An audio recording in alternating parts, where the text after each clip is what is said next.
Hey, we're back with another video, and thank you so much for joining us. I'm so grateful that you're here. Today, we're going to talk about why it's so hard for us to accept ourselves. What makes it so difficult for us to accept ourselves? When you speak about self-acceptance, I find that every person I've ever met is some part of them or something about themselves that they just don't accept. I don't know if it's in the air. I don't know if it's something that we're trained to do. But I want to go over a few reasons why it's difficult for us to accept ourselves. And I want you to kind of think about these things as it relates to you. One of the main things that I know that makes it difficult for us to accept ourselves is social comparison.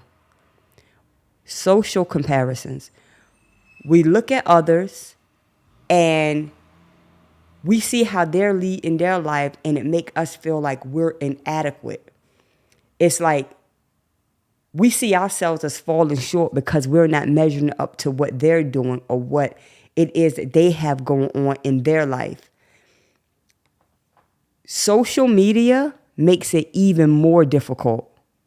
You're looking at people's posts, you're looking at people's life.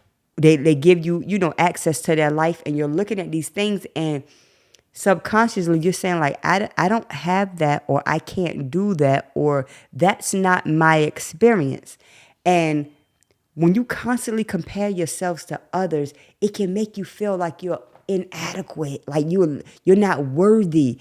It can make you fall short of the different aspects in your life that you're striving towards because you always have this comparison mentality.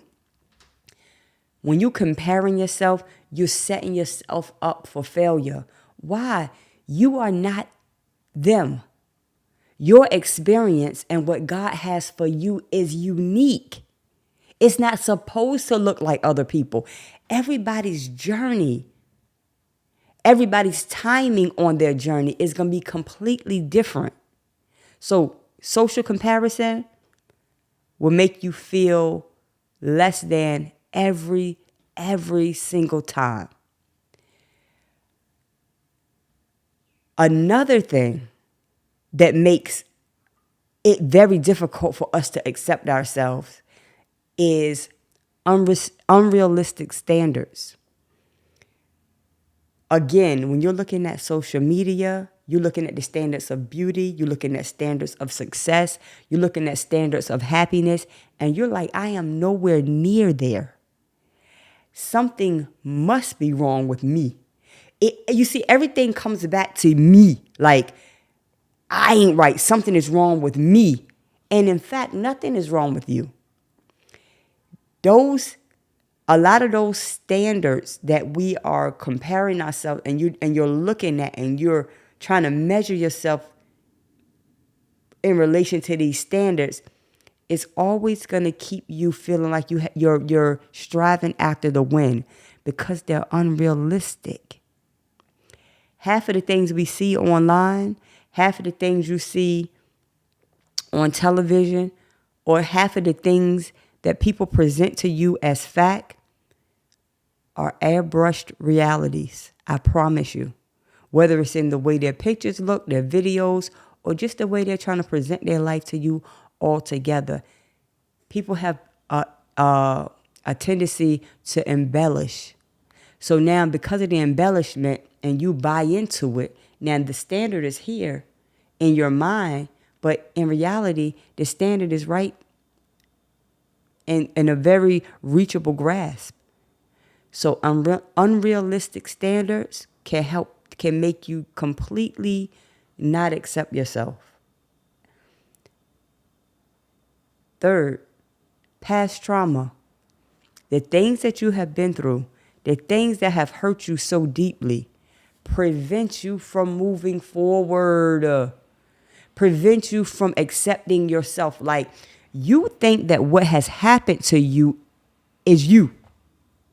That thing happened to you, but it is not you. It was it was an experience, but it's not you.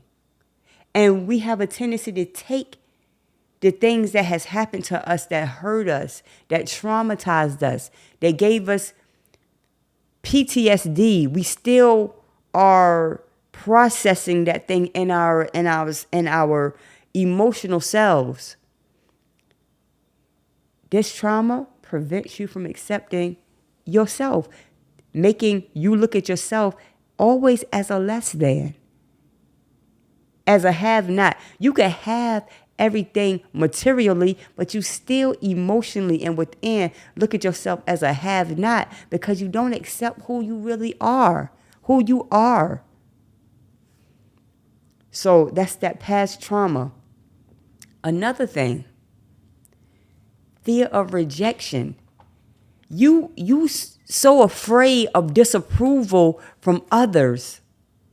You want everybody to give you a thumbs up. It don't happen like that. That's unrealistic. Everybody's not going to give you a thumbs up. You can get a lot of thumbs down, and that's okay.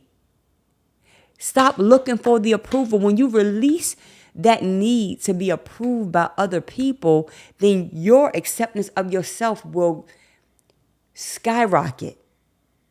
Release that need. Don't even need it for somebody to accept you. You don't need it. It's not necessary.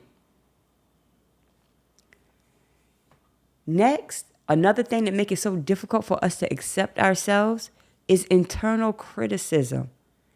I used to always say to myself, I don't need enemies. I don't need anybody to speak badly about myself, because the way I used to destroy myself, everything was horrible about me. And don't let me make a mistake. I would brutalize myself. I would punish myself to no end with the most unkind words, the most unkind thoughts about myself. And matter of fact, it was when I actually started to study psychology that I realized that I had been my worst enemy my whole life. Because I took the things that I'd been through. I took the things that people said about me. I took all of this amalgamated experience, and I made it who I was. And I criticized myself so bad internally that it was hard for me to accept anything else about myself. When you criticize yourself internally, you can never accept yourself, because in your mind, inside, you've created this environment that you're not worthy, that you're not good enough, and you're never going to be good enough. That's what you're saying to yourself. It doesn't matter what other people say about you. The main thing is what you're saying about yourself.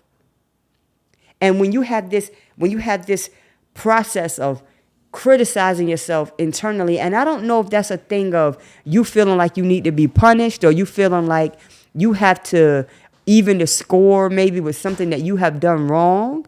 That's your way of making, settling the score. Like you've done something wrong, you got to be punished, or that wasn't right. So you gonna get on yourself more than anybody else will. And to have this constant heavy cloud of condemnation over us within ourselves, you cannot get away from yourself. That's why it's so bad. If somebody else criticizes you, at least you can escape their presence. If you criticizing yourself, you can't even escape your presence. You live in this constant loop of disdain and disgust and disappointment for yourself. You know what that does to you? What that does to your physical body? What that does to your mental? You never can accept yourself. And lastly is just having a lack of self-compassion. You don't forgive yourself for nothing. You don't give yourself grace for anything. It's like you think that you have to be perfect And I know for a fact that a lot of that comes from society. A lot of that comes from our families. A lot of this comes from our outside environment that make everything look like everything is perfect and moving in a perfect, systematic way. But in fact, it's not. In fact, it's not. And when you hold yourself to this level of reasoning and you prevent yourself from having self-compassion, if anybody gonna have compassion for you, let it be yourself. Let it be yourself. When it is challenging to embrace ourselves and accept ourselves unconditionally, when you have this, it's like a measurement, it's like a stick, it's like a ceiling that keeps moving. Every time you feel like you're there, it gets higher and it keeps going higher. And no matter what you do, you spend your whole life trying to reach but this moving ceiling that you're never going to get. Like a dog chasing its tail. That dog is adamant about catching the tail, but he don't realize that he's moving in the tail as he's chasing it. It's like it's an endless loop. And I just want to encourage you today, self-acceptance is so difficult because we focus on all of these things, this lack of self-compassion, this internal criticism, fear of rejection, our past traumas, unrealistic standards, and these weird social comparisons. You don't have to measure yourself by anybody else's standard. You know what I mean? You don't have to do it. The reason we find it so difficult for us to accept ourselves and to live in the skin that we find ourselves in, because we create an environment, we create these rules and regulations that's too much for us to even ever attain to. And it wasn't designed, it's not for us to reach somebody else's standard. My philosophy in life is the only standard I'm trying to reach is the standard that God has for me. Later for everybody else.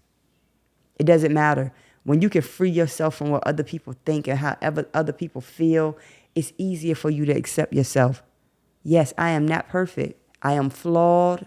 I am flawed. Yes, I am. I am perfectly flawed. That's how we were created. That's our setup. That's how we're designed. And as you are able to see yourself completely for who you are, unapologetically, self-acceptance become easy. It's who I am. And I'm not to say that, not for you to be belligerent and disrespectful and nasty and say, oh, that's who I am. I'm saying just who you are at the core. We make mistakes, we falter. I'm not going to do everything right. I'm not going to know every answer. I'm not going to have the perfect word for every situation. I am not. But I promise you this. I promise you this. If you stop looking at other people for what it is that you need to be, and you stop looking around and playing these things that happen to you and just bringing all of these outside things and past traumas that still are resonating within you, stop using that as a reason for you to reject yourself. Love yourself. Love yourself. It is hard. How do you want somebody else to love you? How can you ask somebody else to love you and to accept you when you don't accept yourself? That is hypocritical and that is unfair. To put yourself in a position to want to be in a relationship with people and you yourself don't accept you. That's like the biggest hypocritical thing ever. So at the foundation, at the very core, learn how to release these things and accept yourself. Accept yourself. Thank you so much for listening today. I appreciate your time. You could have been anywhere else in the world, but you're here. You're here with us. Thank you so much. Subscribe, like, share this video. We have so much more coming. We on a roll. We're making it happen. We're so excited about what's happening here. And I just want to thank you. Thank you so much for joining us today. And you please just remember to guess what? Self-care, it is the best care. Later.